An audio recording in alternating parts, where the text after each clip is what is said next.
Move next to file item 25, AB 1466. Thank you, Chair and members. I'm here to also present AB 1466, which seeks to further expand transparency and accessibility between families and local education agencies.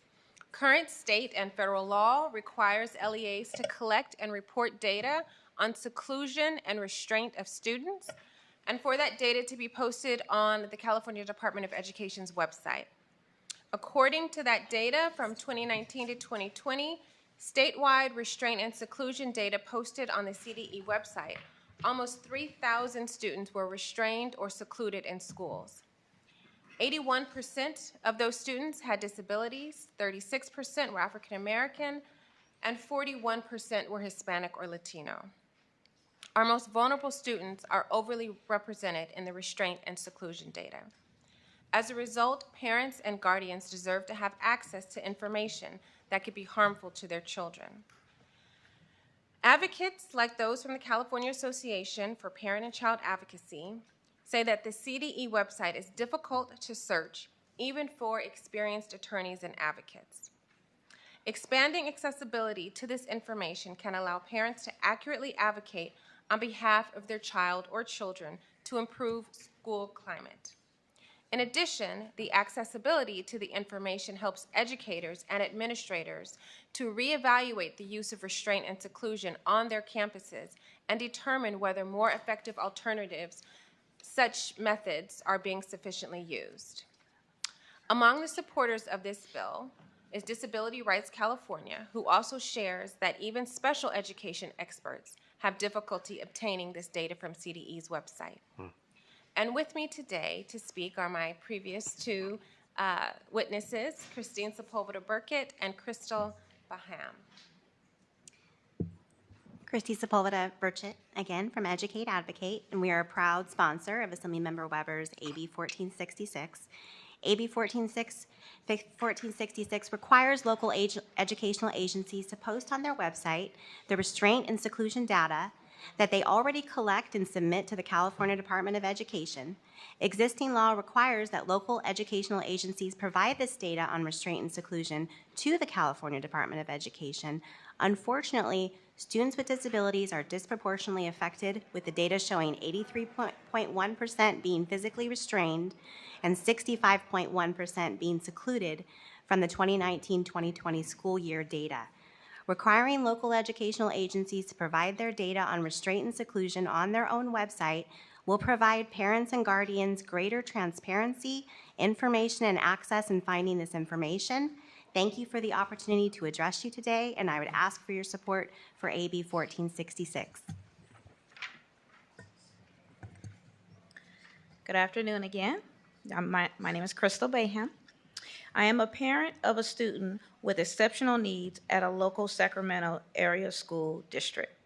The data on seclusion and restraint on the California Department of Education website is difficult to navigate, as it is voluminous. Having this data on my own district's website relative to the district my student belongs to would be much easier for me to access. As a parent of a student with exceptional needs, who is also African American, with rates of both restraint and seclusion being high for both of these categories, I am very cognizant of the fact that the topic of restraint and seclusion is one I need to keep my eye on. The easiest way for me to do this is to be able to seamlessly access my district website with the information relevant to the district my son goes to. Thank you for your opportunity. Thank you for the opportunity to speak to you again on to speak to you today on AB 1466, and I would ask that you support this bill. Thank you. Thank you very much. Any public comments in support of this bill? Again, name, affiliation, and position on the bill. Paula Hazovsky. I'm a board member for Educate Advocate, a parent and a teacher, and I support this bill. Shannon Primer, board member of Educate Advocate, parent of special needs kid who has been restrained and still special education paralegal. I do support this bill. Thank you. Mr. Chair and members, Gregory Kramer on behalf of Disability Rights California, also a parent of a special needs child, urge your support. Thank you. Quentin Levesque on behalf of California Health Coalition Advocacy in support. Thank you. Any witnesses in opposition to the bill? Seeing none. Any public comments in opposition to the bill? Seeing none. Questions from the committee? Seeing no requests. Questions from the committee? Motion's been made by Mr. Hoover. Second by Mr. Lee. Would you like to close, Dr. Weber? I just want to thank the committee for allowing me to present this bill, and I respectfully ask for your aye vote.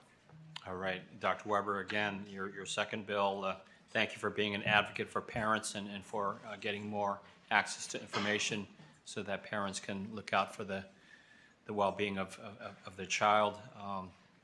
I am happy to support this bill.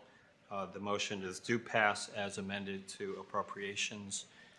Madam Secretary, please call the roll.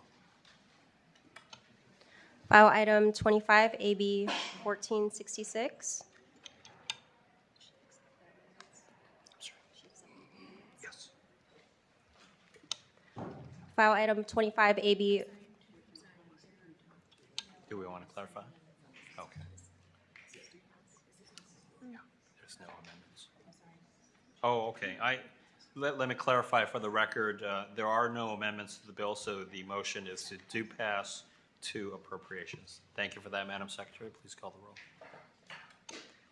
File item 25, AB 1466. The motion is due pass to appropriations. Murasucci? Aye. Murasucci, aye. Dally? Aye. Dally, aye. Juan Carrillo? Aye. Juan Carrillo, aye. Hoover? Aye. Hoover, aye. Lee? Aye. Lee, aye. McCarty? Quirk Silva? Aye. Quirk Silva, aye. 6-0. And McCarty, aye. 7-0. The bill is out. Thank you very much. Thank you. Thank you. All right.